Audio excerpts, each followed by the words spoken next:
When researchers first compared the brain to the universe, it wasn't the fine details that caught their attention but the numbers themselves.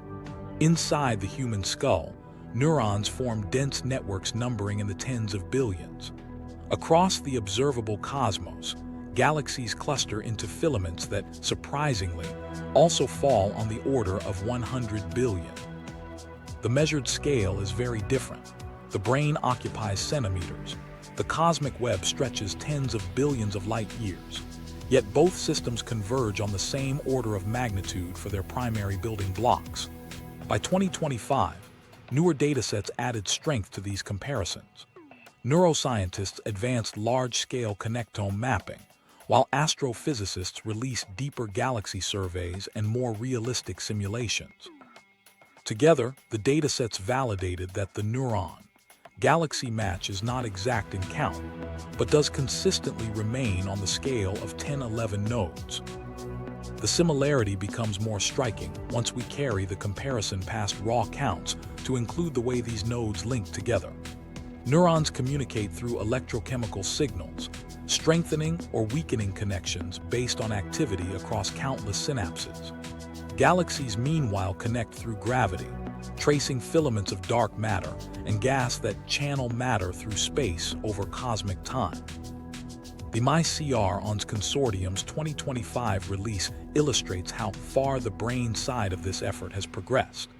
Their mapped volume of mouse visual cortex included around 75,000,084,000 neurons tied together by nearly 500 million synapses, all within a piece of tissue smaller than a poppy seed. On the astronomy side, next-generation observations provided a complementary advance. Deep mu spectroscopy yielded a 3 million light-year-long filament image in unprecedented detail, while updated cosmological simulations generated higher-resolution views of matter clustering. These projects offered genuine case studies for comparing biological and cosmic networks with far more confidence than before. The question that emerges is not whether galaxies and neurons physically interact. They obviously do not. But why two such distinct systems end up looking mathematically alike? One is a warm, soft structure of cells and chemicals, the other a vast distribution of matter shaped by gravity. Their governing laws differ completely in mechanism, yet both stabilize into complex webs of comparable statistical density, each hovering around 100 billion nodes. This raises the possibility that constraints on efficiency and stability, information distribution in the brain, matter flow through filaments, naturally push systems towards similar network scales. Physicist Franco Vazza and neurosurgeon Alberto Felletti first formalized this comparison a few years ago, running statistical tests on both architectures, and their results remain a grounding point.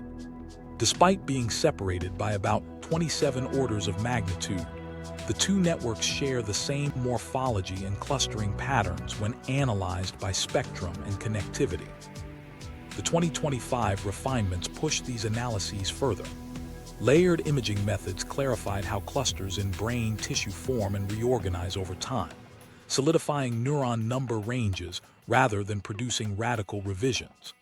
In astronomy, updated surveys corrected for hidden galaxies and observational limits, narrowing estimates but still confirming that galaxy counts fall within the same magnitude as neuronal counts.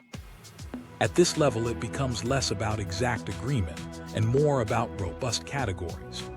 Both systems build webs composed of tens to hundreds of billions of nodes, and both show connectivity that follows comparable scaling laws. That kind of match goes beyond visual coincidence and into quantifiable territory. This equivalence in order of node count naturally leads to thought experiments. Imagine zooming outward from a single neuron. Its fine filaments branch and interlace, becoming part of a living circuit that processes information. Now step outward not by millimeters but by light years, and galaxies too inhabit filaments, clustering where strands intersect. The statistics charted in 2025 reinforce this impression by providing direct comparisons of connectivity distributions. Researchers consistently see overlapping patterns across the frequency spectrum, suggesting that the same principles may organize matter and information regardless of substrate. At the same time, several scientists urge caution. Visual similarity and shared statistics must not be mistaken for identical function. A network of galaxies is not processing thoughts, just as a brain is not pulling in surrounding star systems. Even with those caveats, the resonance is difficult to dismiss. Both systems are more than the sum of their parts precisely because of how their nodes connect. Stripped of surrounding tissue, a neuron carries little meaning. Isolated in space, a galaxy does not trace a web. But when measured as networks, similarities appeared across domains. Researchers emphasize that this is not a mystical observation, but one rooted in data collection and analysis. The MyCRON's team's microscopic mapping and Muse's macroscopic filament imaging are not metaphors, but carefully constructed records, each revealing organizational patterns that statistical frameworks like those used by Vaza and Felitti can legitimately compare. This has important implications. The brain cannot be reduced to a pile of disconnected cells, just as the universe is not randomly arranged bodies adrift in emptiness. Both exist instead as organized complexes of nodes and linkages that pass signals or matter at multiple scales. Their apparent convergence on the order of 10-11 nodes might reflect deeper principles about how complexity stabilizes. Researchers debate whether this is simply a statistical inevitability of network science, or whether it points towards some unifying mathematical architecture underpinning different realms of reality. However interpreted, the growing dataset narrows speculation by forcing it to confront evidence. Electron microscopy, optical and radio surveys, machine learning reconstructions, these are hard tools producing real numbers. When results from different domains independently confirm node counts on the same magnitude, separated by physically impossible distances in scale, curiosity about why this happens cannot be easily waved away.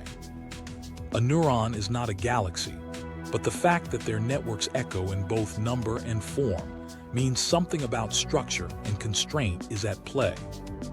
And so the brain and the universe become two case studies of nature building complexity. They differ in function and energy, but converge in morphology and statistics. Each forms a mesh that sustains activity beyond what its elemental parts suggest. The brain channels thought across its circuits. The cosmic web channels matter between clusters. It is in these parallels that the discussion begins to push beyond coincidence. From there, the comparison becomes less about raw counts and more about patterns repeated at both scales. When we place high-resolution brain images next to maps of galactic filaments, the resemblance strikes us immediately. What once seemed a surface similarity is now backed by measurable spectra and consistent mathematical relationships. And it leads directly into the next consideration: why the branching architectures themselves look the same, and what scientific explanations could account for that persistence across two vastly different environments. Patterns that repeat across space and mind.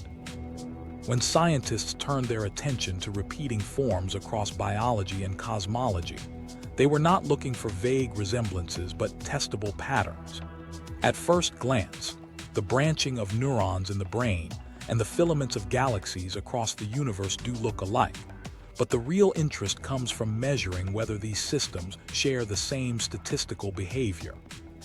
In recent years, researchers such as Franco Vaza and Alberto Felitti carried this comparison further, treating both the brain and the cosmic web as networks that can be analyzed with identical tools.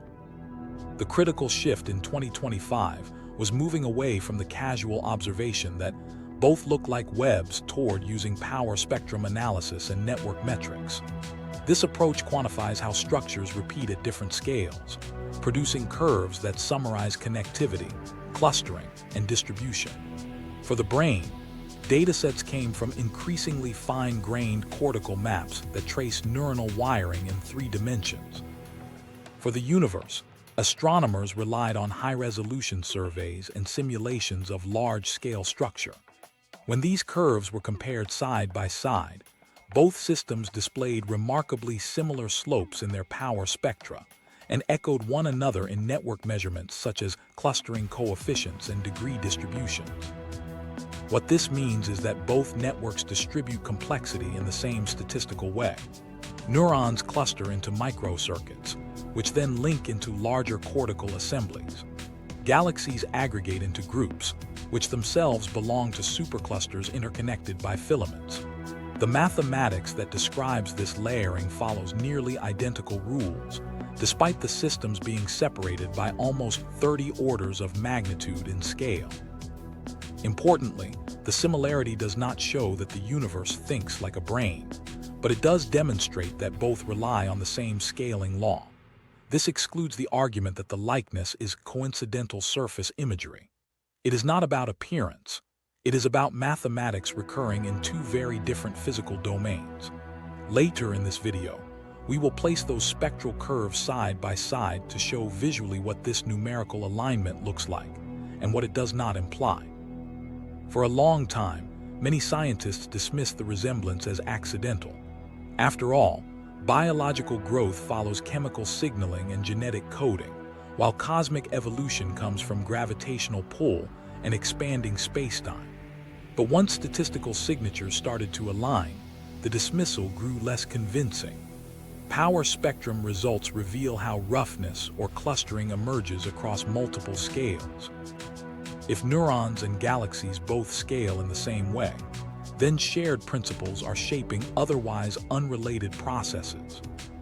It helps to think in terms of efficiency. In the brain, neurons need to transmit signals widely without expending too much metabolic energy. In the universe, galaxies need to gather material and redistribute it without destabilizing large regions. When any system tries to maximize communication while minimizing resource use, certain network forms naturally arise.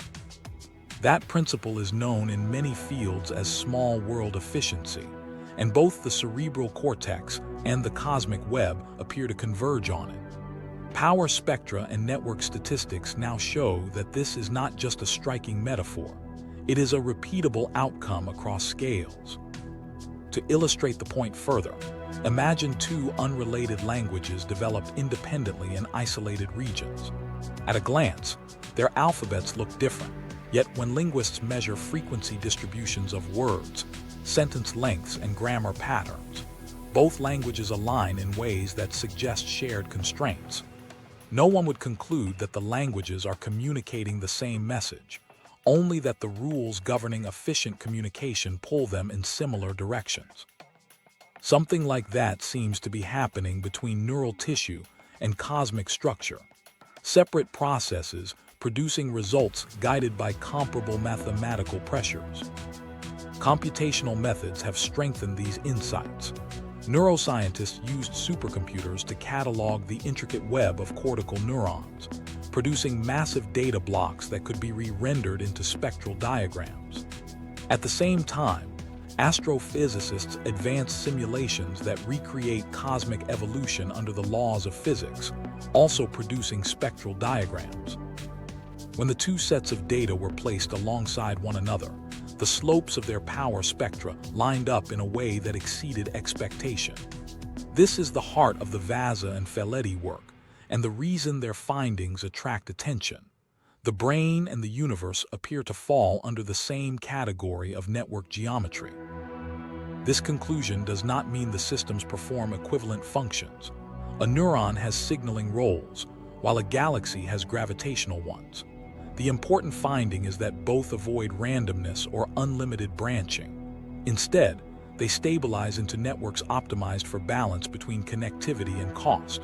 Though they do not think the same way, they organize statistically under a comparable rule set. Recognizing this subtlety keeps the fascination alive while avoiding overstatement. The implications are broad. If both systems obey the same scaling code, then constraints on complexity may apply universally. Not only might galaxies and neurons share this law, but any large network, biological, physical, or even digital, could converge toward it.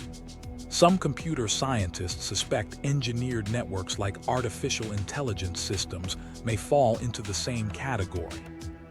If true, it would mean that different domains of reality, from microscopic brains to cosmic filaments, embody a common mathematical architecture simply because it is the most efficient option nature allows. Such findings change how scientists understand the word coincidence. A glance at clouds forming an animal shape is coincidence because statistical checks will not confirm a repeated rule. But here, statistical checks do confirm repeated rules. The power spectrum curves do not depend on subjective impressions. They quantify the degree of clustering at every scale. When different systems produce the same quantified curve, coincidence becomes less likely. Instead, the pattern points toward deep constraints on how complexity organizes. In concrete terms, both the cerebral cortex and the cosmic web appear to access similar efficiencies. They use modest inputs, metabolic resources in the brain, gravitational interactions in space, to sustain immense connectivity without redundancy. The power spectra show this efficiency in statistical form, making it more than speculation. As a result, scientists no longer separate the two pictures into chance likeness versus real process.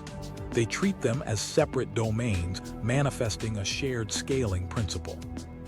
Seen this way, the network suggests that information, not just matter, helps define organization. In the brain, that information flows as electrical signaling. In the universe, it flows as gravitational potentials shaping matter distribution. The functions differ, but the information architecture looks mathematically equivalent.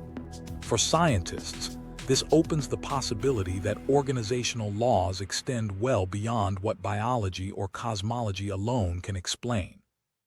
Yet questions remain. If such laws govern both neurons and galaxies, where else do they apply? Some researchers ask whether similar spectra would emerge in protein interaction networks, ecological webs, or economic systems. The issue is not about consciousness itself, but about how natural structures self-organize under universal constraints. Measuring repeated laws pushes exploration outward, but it also raises the deeper puzzle of why such laws exist in the first place. That deeper puzzle brings us back to consciousness itself. If the brain's architecture echoes cosmic architecture, but functionally they remain distinct, then explaining how awareness arises requires a different angle of inquiry. Matter alone does not fully account for why thoughts exist inside neural tissue. To approach that question, scientists have begun probing even smaller scales, looking for processes that might bridge physics and experience. They have focused not on networks at the largest scale, but on interactions at the smallest, where quantum effects may play a decisive role. The quantum secret, consciousness in the smallest scales. At the smallest scales, researchers are now shifting attention to quantum processes as possible contributors to consciousness. This line of investigation has gained momentum not because it has delivered firm answers, but because classical neuroscience continues to leave a critical gap. Scientists can record neuron firing, track circuit activity, and map neural wiring in extraordinary detail. Yet none of these measurements reveal how subjective experience arises.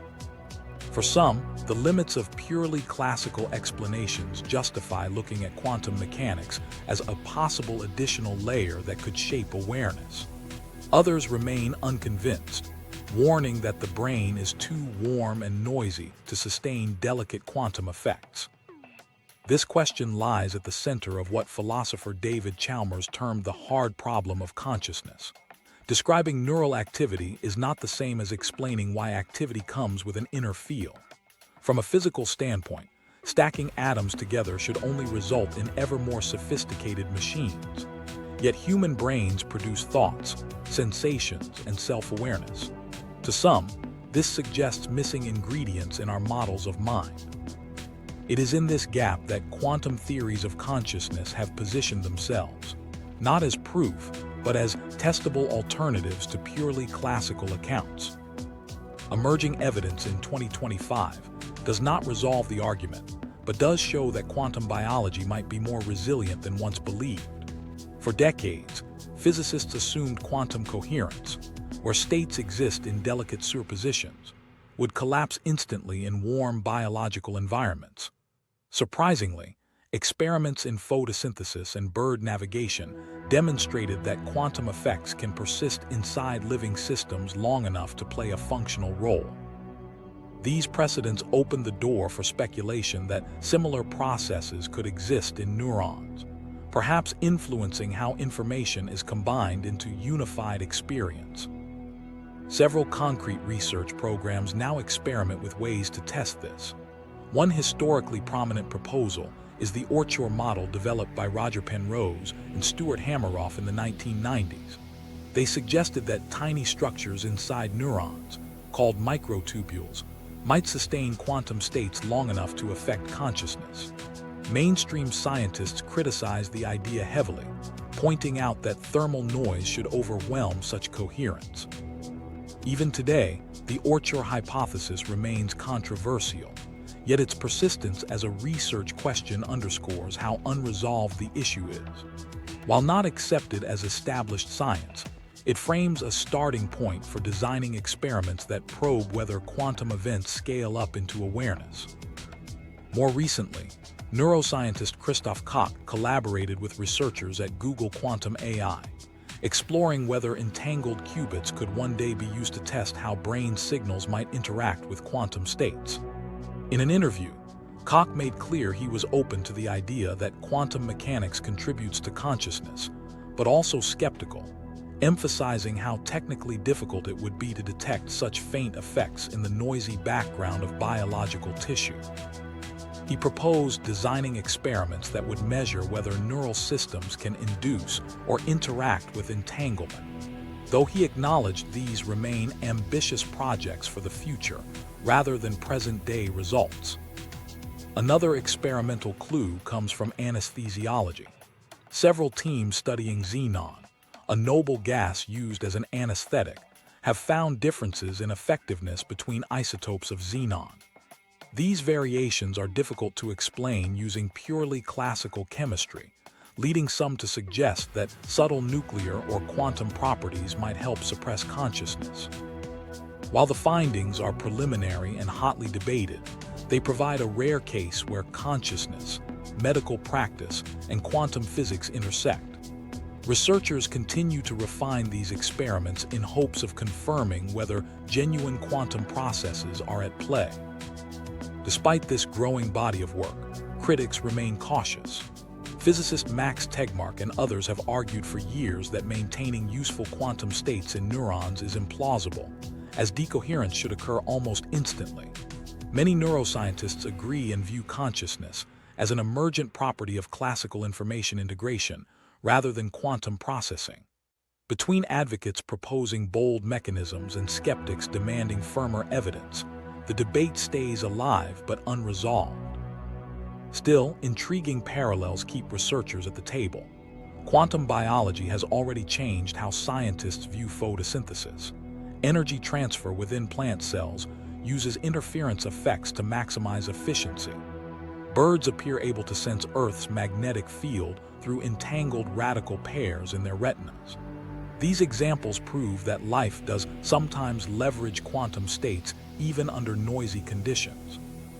The open question is whether neurons, or perhaps brain microtubules, do anything similar, and if they do, whether this helps explain subjective experience. Supporters of quantum consciousness models often describe the brain as more than a machine built from matter alone. If quantum coherence persists even fleetingly in neuronal structures, it could act as an organizing principle, amplifying fragile states into meaningful patterns. This perspective suggests that awareness might not spring from complexity alone, but from matter's access to quantum-level possibilities. The brain, then, could be seen as a system that both stabilizes and interprets these subtle signals, transforming them into lived realities. At the same time, a sober view requires recognizing limits. No quantum consciousness theory has yet delivered definitive proof, experiments remain indirect and interpretations contested. Even proponents acknowledge that extraordinary claims demand extraordinary evidence, and the tests needed to demonstrate a quantum basis for consciousness are technically daunting. Building tools capable of measuring entanglement or coherence inside cells is a frontier task, one that may take decades to resolve. Nevertheless, the discussion has gained legitimacy. Where once these ideas were treated purely as metaphysical speculation, physics and neuroscience journals now publish exploratory results and proposals. Collaborations between experimentalists and theorists signal that the subject has crossed a threshold. No longer dismissed outright, it is now regarded as a topic to investigate carefully, with the understanding that most initial hypotheses may fail. In other words, speculation is being transformed into conjecture that can be probed, refined, or rejected by data. Philosophically, this shift invites a reinterpretation of consciousness. If quantum processes do turn out to play a role, awareness may not appear suddenly at some threshold of neuronal complexity. Instead, it could emerge from rules already present in the fabric of reality, with brains acting as amplifiers of these fundamental structures. In this view, consciousness would resemble a background potential waiting to be expressed, rather than a mysterious side effect of biological evolution. Such a model does not imply every object has a mind, but it does suggest that the universe may be more saturated with proto-conscious potential than previously thought. For audiences following this conversation, it is important to keep two threads in balance. On one side is the clear skepticism. Most neuroscientists continue to treat classical explanations as sufficient until quantum evidence is strong. On the other side is the growing sense that conventional methods alone have failed to resolve the hard problem. The possibility that quantum physics contributes to consciousness remains open, though unproven, and it raises questions that cut across neuroscience, physics, and philosophy alike. As investigations continue, the debate is expanding beyond laboratory data to cultural and philosophical discussions about the nature of reality. What if consciousness is not a late-stage accident of evolution, but connected to structures embedded in matter itself? This question leads naturally to a framework that takes seriously the idea that mind-like qualities might operate at many different levels of existence. With that broader perspective, long-standing philosophical ideas about the mental dimension of reality are returning to modern scientific debate in surprising ways.